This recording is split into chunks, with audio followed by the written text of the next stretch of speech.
Bienvenidos chicos, esta es la primera clase de cálculo y para ello vamos a empezar a revisar el libro de Stewart. Vamos a comenzar con la sección 1.1, el capítulo 1. Vamos a detallar los números reales. Para empezar, vamos a construir los números reales. Para ello, tenemos la siguiente descripción gráfica, en donde vamos a encontrar una breve descripción de la naturaleza de estos números.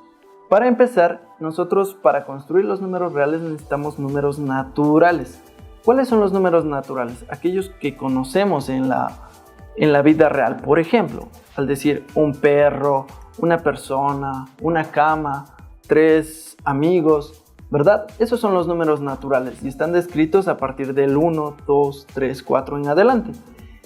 A partir de ellos nosotros construimos los números enteros. Estos números enteros se pueden dividir en dos partes, números enteros positivos y números enteros negativos. Los números enteros positivos son claramente los números naturales, ¿sí? Y los números enteros negativos van a estar precedidos por un signo menos. Estos números van a tener la misma naturaleza de los números naturales, solo que van a estar asignados por este símbolo negativo al principio de su denominación, ¿sí? Es decir, menos 1, menos 2, menos 3, etc. A continuación, nosotros tenemos los números racionales. Los números racionales son aquellos con los cuales nosotros podemos describir una fracción, ¿sí?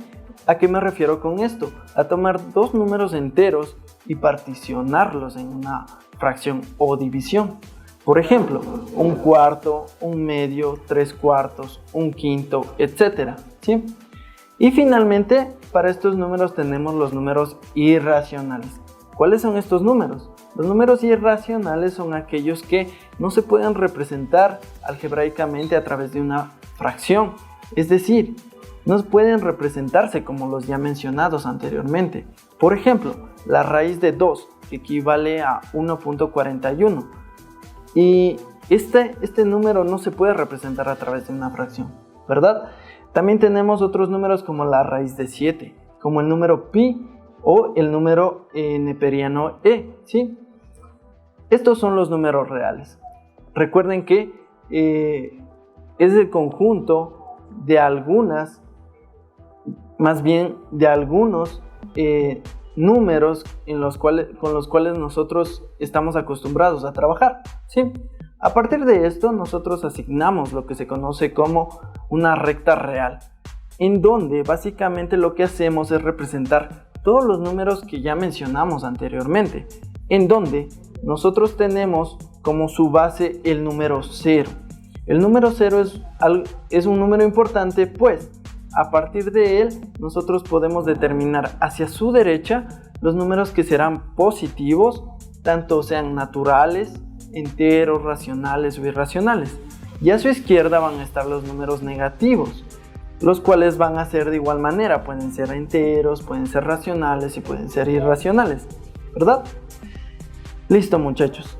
Ahora nosotros vamos a concentrarnos en un objeto matemático llamado valor absoluto. El valor absoluto está determinado por dos partes, ¿verdad? Una parte que va a ser positiva y otra parte que va a ser negativa. En este caso, todos los valores que sean positivos son positivos puesto que se encuentran todos a la derecha del 0, como pudimos verlo anteriormente, y los negativos van a estar hacia la izquierda. Es decir, que este valor absoluto siempre va a ser un número positivo, ¿sí? Por otra parte, a partir de estos números podemos definir algunas propiedades, ¿sí? Por ejemplo, si tomamos 3 elementos o números reales, nosotros podemos tener propiedades tales como una propiedad conmutativa, una propiedad asociativa, una propiedad distributiva, ¿verdad? Aquí me estoy centrando en operaciones algebraicas que ya conocemos, como lo son la suma en este caso y el producto en este caso. Simplemente nos basamos en hacer sumas y productos de números, de los números que ya vimos anteriormente. Finalmente, nos cabe recalcar la idea de lo que es un conjunto y lo que es un intervalo, ¿sí?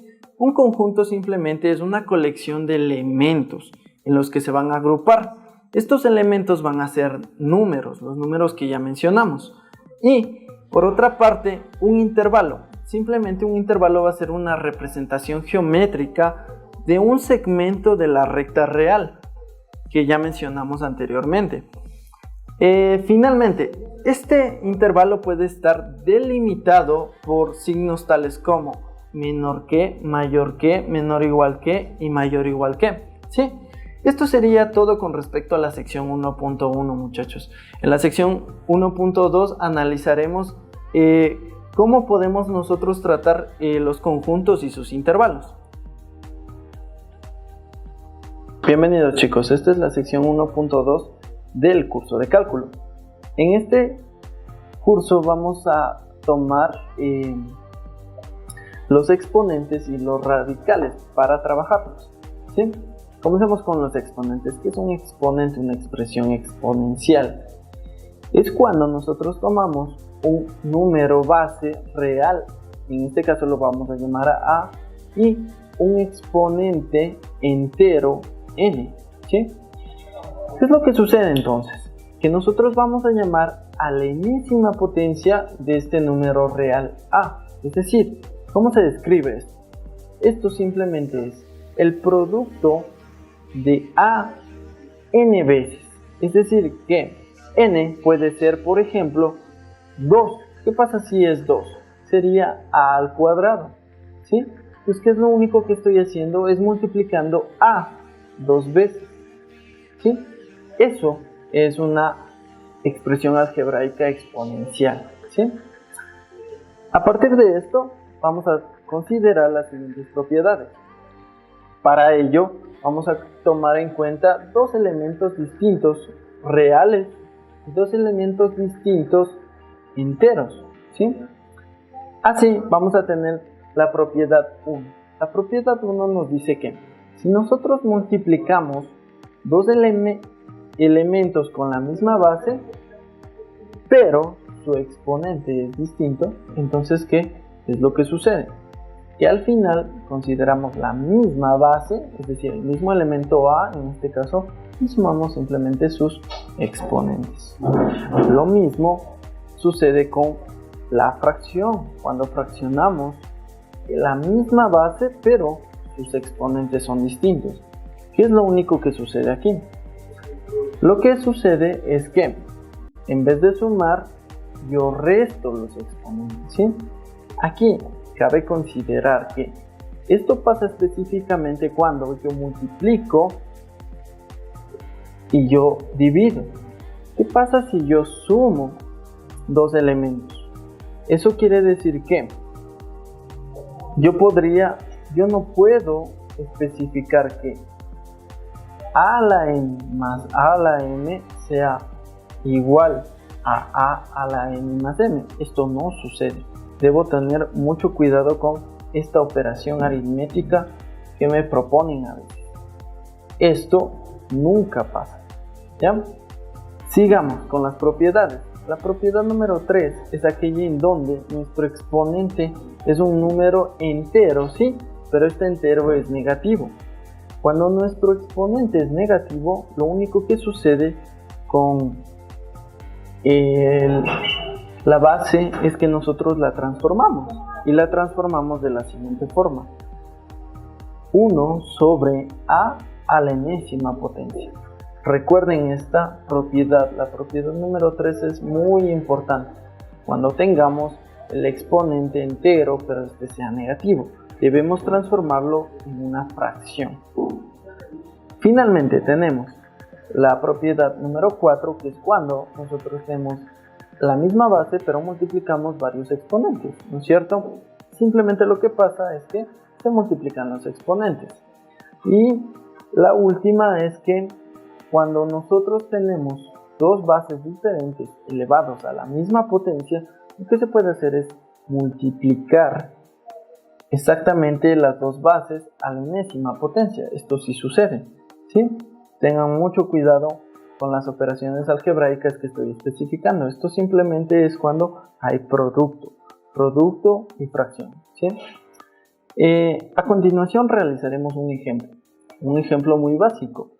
Este que tengo aquí dice a la menos enésima potencia sobre b a la menos mésima potencia. Resolvamos este ejercicio. ¿Cómo lo hacemos? En primer lugar, aplico la propiedad número 3 ya vista, tanto en el numerador como en el denominador, y obtenemos 1 sobre a la enésima y 1 sobre b a la mésima, ¿sí? Recuerden que estos elementos son todos distintos, ¿ya? Ahora, esto es una fracción de fracciones.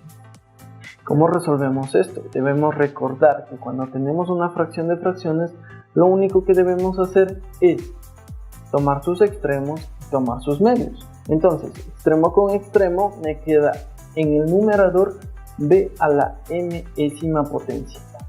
Y medios con medios, que va a quedar en el denominador y va a ser a la enésima potencia, ¿sí? Este sería el resultado final. Fácil, ¿no es cierto? Ahora, vamos a trabajar con los famosos radicales. ¿Qué es un radical? Simplemente va a ser una expresión que va a estar dada de la siguiente forma. Consideramos primero un elemento real cualquiera que este sea, en este caso va a ser a, ¿sí? Y dos elementos enteros. ¿Qué es lo que vamos a hacer con estos elementos? Vamos a considerar a nuestra base, pero nuestro exponente va a ser una fracción, la fracción de m sobre m, es decir, una base elevado a un exponente que es un número racional, una fracción, recuerden. Esta fracción de exponente nosotros podemos representarla de la siguiente forma. Va a ser la raíz mésima, ¿sí?, de a la enésima potencia. Simplemente una forma en la cual nosotros vamos a escribir esta clase de expresiones, ¿sí? Por ejemplo, si tenemos a elevado a la 1 medio, nuestro resultado que va a ser es específicamente la raíz, ¿verdad? La raíz cuadrada de a elevado a la primera potencia, es decir, a la 1. Como el cuadrado de una raíz no se escribe por definición, simplemente tenemos esta expresión y el 1 tampoco se escribe, por eso nos queda esto, ¿sí?, sencillamente.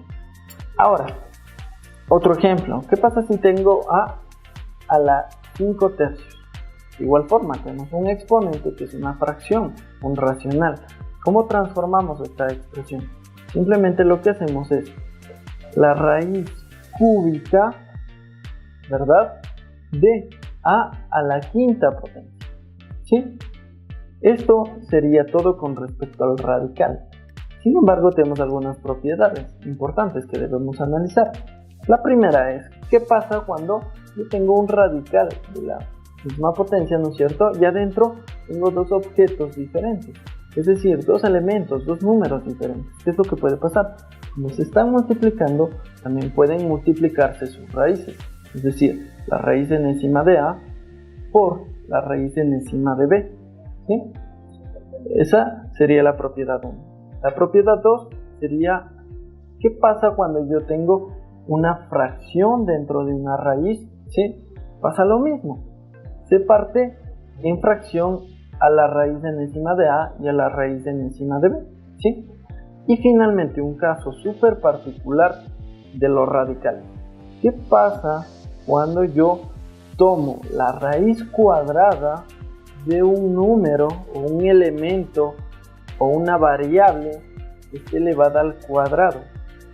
Siempre que pase eso, nosotros debemos considerar que nosotros vamos a tener el valor absoluto. Como vimos en la sección anterior, el valor absoluto tiene dos posibles respuestas, puesto que consideramos que por una parte tenemos elementos positivos y por otra parte elementos negativos, ¿verdad? Entonces, siempre que suceda esto, nosotros vamos a tener dos posibles respuestas. Esto lo vamos a trabajar más adelante cuando veamos el tema de inecuaciones, y ahí vamos a aprender a trabajar esta clase de respuestas, ¿sí? Vamos a a revisar a continuación expresiones algebraicas diferentes y más adelante también vamos a ver cómo representar funciones, ¿sí? Esto sería todo por parte de esta sección y gracias amigos, nos vemos en la siguiente clase. Bienvenidos chicos, esta es la sección 1.3 del curso de cálculo. En esta parte nosotros vamos a analizar lo que son las expresiones algebraicas. He mencionado mucho este término, ¿y a qué se debe? Puesto que una expresión algebraica simplemente es un conjunto de letras y números que están ligados entre sí por operaciones aritméticas que nosotros conocemos, como son la suma, la resta, la multiplicación, ¿sí? Esa clase de operaciones. Pero aquí principalmente lo que debemos determinar es que nosotros vamos a considerar siempre una variable. ¿Qué es una variable? Es el elemento de interés en la expresión algebraica, ¿sí? Y siempre va a estar representada por una letra, y por lo general siempre es la letra X. X, Y, Z, W, cualquiera de ellas, en las que nosotros necesitamos, al resolver una expresión algebraica, encontrar su valor, ¿sí? Eso es una variable. A partir de esto, las expresiones algebraicas por lo general suelen estar dadas por los conocidos polinomios. ¿Qué es un polinomio? Un polinomio simplemente es, en este caso me voy a adelantar a un tema, que es precisamente al de una función, ¿ya? Precisamente está dada por una expresión que está considerada por coeficientes, es decir, por números que nosotros vamos a conocer, nos va a dar nuestro problema, como van a ser a sub 0, a sub 1, a sub 2 y etcétera. Es decir, vamos a tener n coeficientes, independientemente de cuál sea el valor de n, ¿ya? Estos, como digo, son coeficientes, es decir, que están en los números reales. Y por lo general, el de interés siempre es el elemento a sub n, es decir, que este último coeficiente siempre sea distinto de 0. Por lo que, al decir esto, estoy refiriéndome, por ejemplo, a decir, cuando yo tengo 2x cuadrado más x más 1, este es un polinomio, ¿sí? Donde el coeficiente a la n en este caso es 2, ¿sí? El coeficiente a la n menos 1, que será el anterior a este, será 1. Y el coeficiente, el final, que está representado aquí por a sub 0, va a ser 1. Esto tiene que quedar sumamente claro, ¿sí? Debemos considerar siempre expresiones de este tipo. Y esto es una expresión algebraica, ¿sí? Y me adelanto a decir que esto es una función. ¿Por qué? Porque estamos dependiendo de una variable que en este caso va a ser x, como dije, la variable de interés. Y nosotros vamos a tener que hacer algunas cosas, algunas operaciones que nos van a permitir hallar ciertas cosas que nos van a pedir más adelante, ¿ya? Continuemos. Estos polinomios se pueden sumar, se pueden restar, se pueden multiplicar, ¿sí? Hasta se pueden dividir. Como mencioné en la sección 1.1, nosotros tenemos números que son números racionales. Aquí también nosotros podemos tener una fracción de polinomios, ¿sí? Es decir, que vamos a poder hacer algunas operaciones aritméticas y algebraicas. Por ejemplo, si sumamos y restamos dos polinomios, en este caso una suma de dos polinomios sumamente distintos, ¿qué es lo que debemos hacer? Fijarnos en cuáles son las variables comunes. Este va a ser un término muy usado en este curso, un término común. Es decir, por ejemplo, si nos fijamos en el primer polinomio y en el segundo polinomio, lo que nosotros tenemos es que siempre se repite el x cubo. Ese es un término común, por lo que debemos sumarle como tal. Por eso el resultado es 2x cubo. Luego tenemos el menos 6x cuadrado, porque no hay con quién sumarle, porque no hay otro x cuadrado, ¿sí? Y finalmente tenemos el x, menos x, ¿sí? Esta es una suma, ¿sí?, de polinomios. Y lo mismo pasa con la multiplicación. Un polinomio que en este caso es de grado 1 por un polinomio que en este caso es de grado 2. ¿A qué me refiero con grado? De paso. el grado simplemente es el exponente de la variable que nosotros tenemos interés, ¿sí? Como podemos observar, el mayor grado siempre, en este caso es 1, que sería de este polinomio, y en el segundo caso, el mayor grado que de este polinomio es 2. Si multiplicamos, ¿no es cierto?, aplicando propiedades distributivas, ¿no es cierto?, que vimos anteriormente, nosotros obtenemos que esto va a ser 2x al cubo más 2 a la x, ¿sí? Ese sería todo con respecto a las operaciones que podemos realizar con estas expresiones algebraicas como son los polinomios. Ahora, gracias a esto, nosotros podemos realizar algunas operaciones diferentes. ¿Qué es lo que tratamos de hacer cuando tenemos un polinomio? A veces lo que suele pedir un problema es que si nos dan algo pequeño, nosotros tratamos de abrir esa expresión. ¿Para qué? Para que podamos resolver, para que podamos restar términos comunes, para que podamos sumarlos, ¿sí? A eso se le conoce como productos notables. Siempre que tenemos algo pequeño y nosotros queremos hacerlo más grande para poder operar en la operación aritmética que nos den, nosotros tenemos que aplicar los productos notables. Por ejemplo, este producto.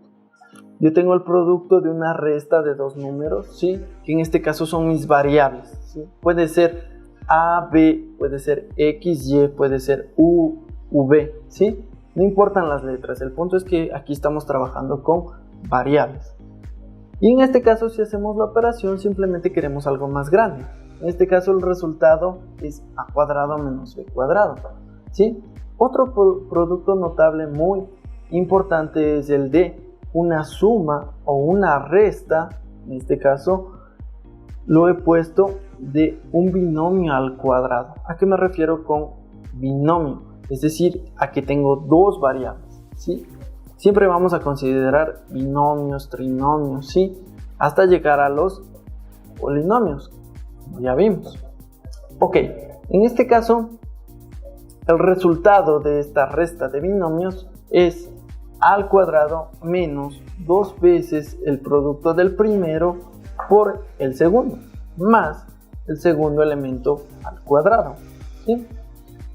Aquí nosotros podemos aplicar un proceso independientemente del exponente que tengamos aquí. Hay un proceso que se conoce como el triángulo de Pascal, en donde nosotros podemos ubicar los coeficientes que deben ir en cada una de las posiciones en las que estamos trabajando. Siempre va a tener esta forma. Siempre va a ser un coeficiente por esta variable, luego otro coeficiente por el producto de ambas variables, ¿sí? ¿Y qué es lo que es especial de esto? Se fijan que el exponente, por ejemplo, de la variable A va bajando, es decir, está en cuadrado, luego pasa a ser 1 y luego acá no aparece. ¿Por qué? Porque aquí lo que deberíamos considerar es A a la 0. Y A a la 0, cualquier cosa que esté elevado a la 0, siempre es 1. Por eso no lo consideramos acá. Y luego, ¿qué sucede también? Que el B, el segundo elemento del binomio, va a ir creciendo. Es decir, aquí no aparece. ¿Por qué? Porque aquí deberíamos considerar B a la 0. Nuevamente, cualquier elemento elevado a la 0 siempre es 1. Por eso no se considera, queda cuadrado. Y luego aparece B a la primera potencia y luego B a la segunda potencia. Esto pasa de igual forma cuando nosotros tengamos binomios de suma o de resta al cubo, a la cuarta, a la quinta, etc., ¿sí? Lo único que debemos tener en cuenta, si no recordamos esta clase de casos, es dirigirnos al famoso triángulo de Pascal. Triángulo de Pascal. ¿Sí? En donde nosotros vamos a encontrar cada uno de los coeficientes que deben ir en cada una de las posiciones dependiendo del grado de nuestro binomio, ¿sí?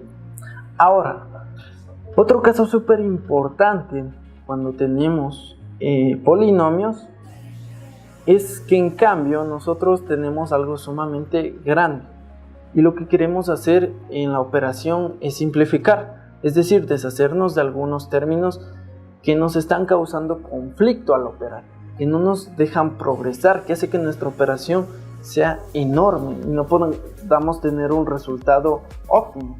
Y lo que se pretende con esto es el famoso factoreo, que nos va a permitir simplificar nuestras operaciones, es decir, realizar menos. Es un caso súper contrario al que vimos anteriormente. Recuerden, el producto notable es tomar algo pequeño y hacerlo grande, ¿sí? Y el factoreo es tomar algo grande y hacerlo pequeño, ¿ya? Los casos principales de factoreo son ¿cuáles?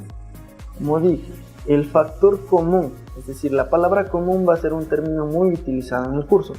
¿A qué me refiero con común? Es decir, a algo que se repite siempre. Por ejemplo, en este polinomio, ¿cuál es el término que se está repitiendo? X, en ambos casos. La única diferencia aquí es su grado, y para eso se aplica el factoreo. ¿Cómo resolvemos esto? Tomo la X del primero y tomo una X del segundo. Aplico propiedades de distribución, ¿sí? Y yo puedo sacar este X, este elemento X, y luego multiplicarlo por lo que me queda de cada uno de los factores que tenía en mi polinomio dado al principio. Y ven cómo se transforma. De tener un solo polinomio, ahora paso a tener un producto de polinomios, ¿sí? ¿Cuál es el otro caso súper importante de factoreo? Los trinomios. ¿Cuáles son las clases de trinomios que tenemos? Primero, el trinomio cuadrado perfecto, ¿sí? Y muchos de ustedes deben conocerlo, deben estar súper familiarizados con esto. El más importante es este de aquí, x al cuadrado más 2x más 1, que como resultado tiene x más 1 al cuadrado. Si queremos hacer una relación con los productos notables, podemos observar que esto de aquí se parece a este producto de acá, que vimos con anterioridad, ¿sí? Es porque están sumamente conectados, ¿sí? Ahora, ¿cuál es el otro caso? El otro caso del trinomio es cuando nosotros tenemos elementos de este estilo, es decir, donde el coeficiente del elemento x al cuadrado siempre es 1, ¿sí? Pero el elemento del grado de x es cualquier otro valor y su elemento, el último elemento del polinomio, es otro, ¿sí? Es decir, tenemos la forma x cuadrado más bx más c. ¿Cómo hacemos este desglose de factorial? Por decirlo así, simplemente encontramos dos números que multiplicados nos den este valor de aquí, es decir, en este caso 12, que es 3 por 4, y que sumados nos den 7, es decir, 3 más 4 es 7. Ese es el factoreo de este caso. Finalmente tenemos el último trinomio, que va a ser de la clase un poco diferente. Ax cuadrado más bx más c. ¿Ven cómo cambia? Lo que está sucediendo aquí es que el coeficiente de la variable que tiene el mayor grado es diferente de 1, ¿sí? En este caso tenemos un ejemplo sencillo. En este caso tenemos el polinomio 6x cuadrado más 7x menos 5. ¿Cuál es el proceso para resolver esto? Simplemente tomamos ¿qué? El primer valor de este polinomio, es decir, en este caso 6, y lo multiplicamos a todo el polinomio, es decir, 6 por 6, 6 por 7, 6 por 5, ¿sí? Y luego, así como multiplicamos, también dividimos, es decir, estoy haciendo esto, 6 por todo y a la vez divido. ¿Por qué hago eso? Porque yo nunca puedo alterar el polinomio que me estén dando o la expresión algebraica que me den. Jamás debo alterarla, simplemente la escribo de otra forma, ¿ya? Y luego recordamos el proceso. Puesto que multiplicamos a cada uno de los elementos, simplemente encontramos que dos números que multiplicados nos den 30 y sumados nos den 7. En este espacio de la mitad no consideramos la multiplicación de 6 por 7, sino más bien solo el 7, ¿ya? Y luego el elemento multiplicado, que es 5 por 6, obviamente con su respectivo signo, ¿verdad? Al terminar, como estamos dividiendo, aquí también vamos a tener algo diferente y también tenemos que dividirlo para 6. Es decir, vamos a hacer una descomposición y así obtenemos el resultado. 3 de x más 5 multiplicado por 2 de x menos 1. Y esto es una multiplicación de polinomios, ¿verdad?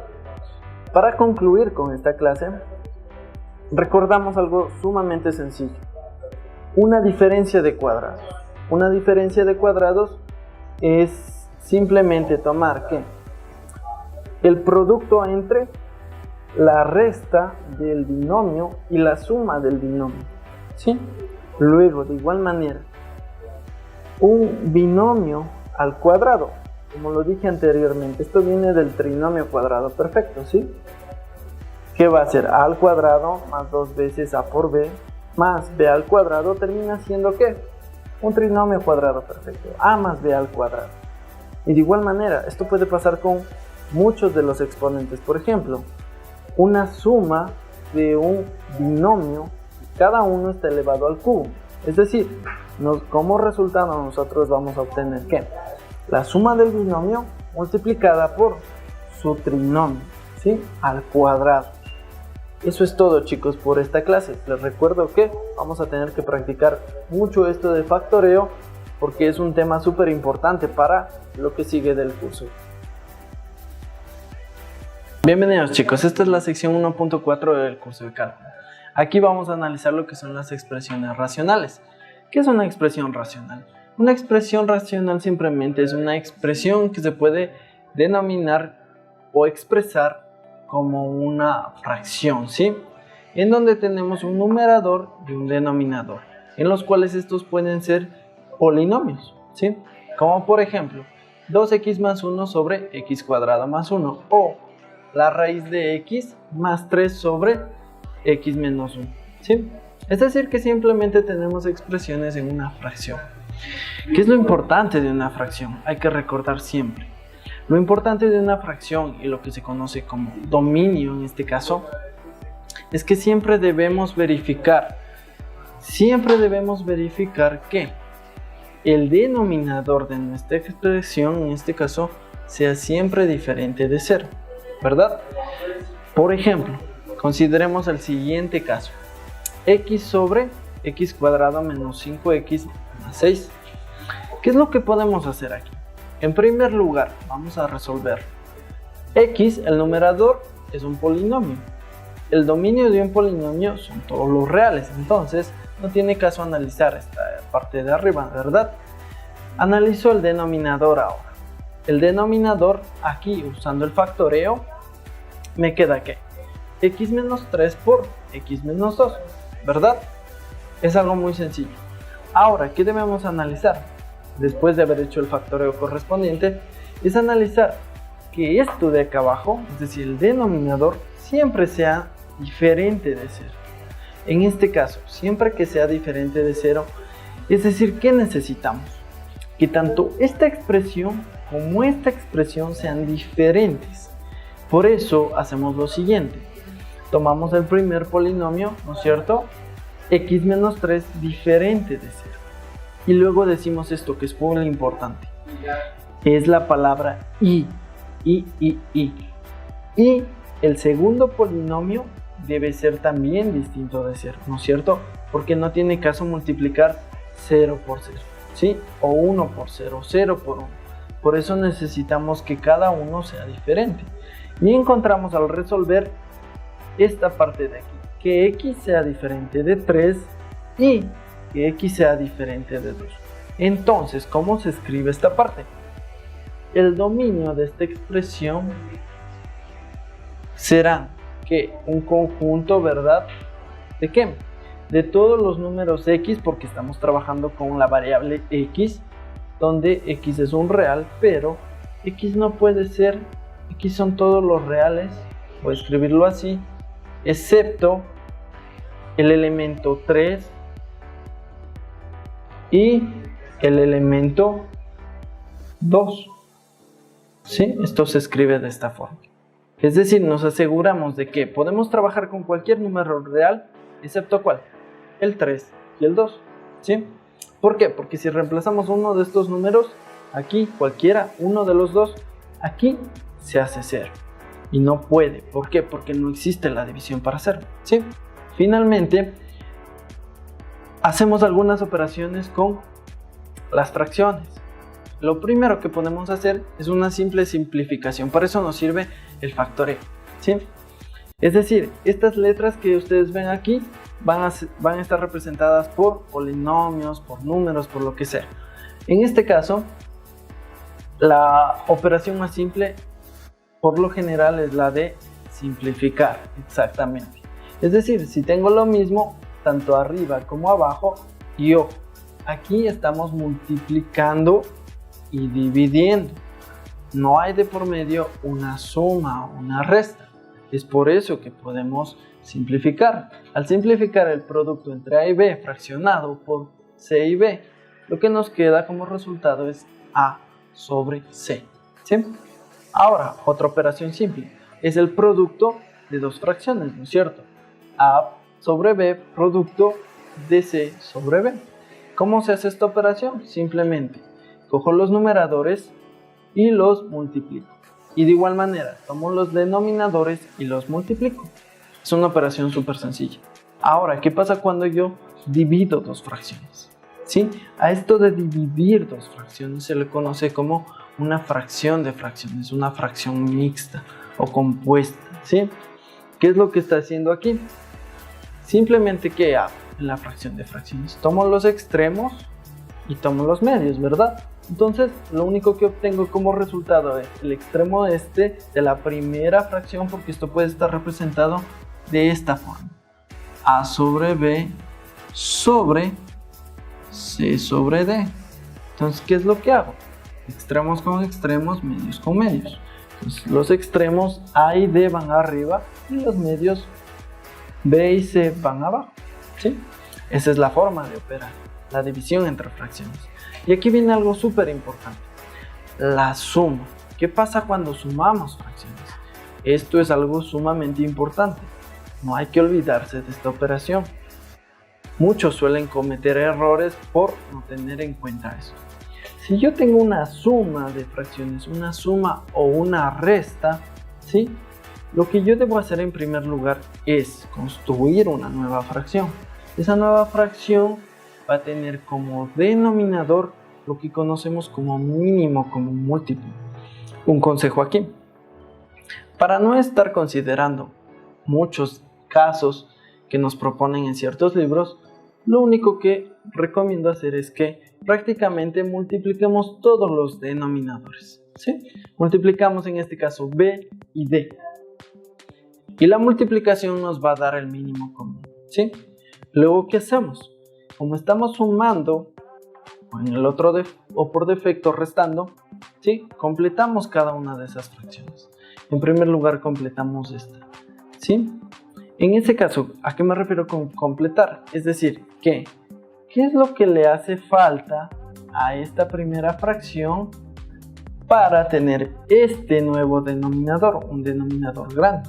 Es decir, en este caso le hace falta el coeficiente D, o la expresión que esté representada por D, ¿verdad? Entonces, ¿qué hago con eso? Multiplico arriba y abajo de la primera fracción, ¿no es cierto? Es decir, hago D sobre D, ¿sí?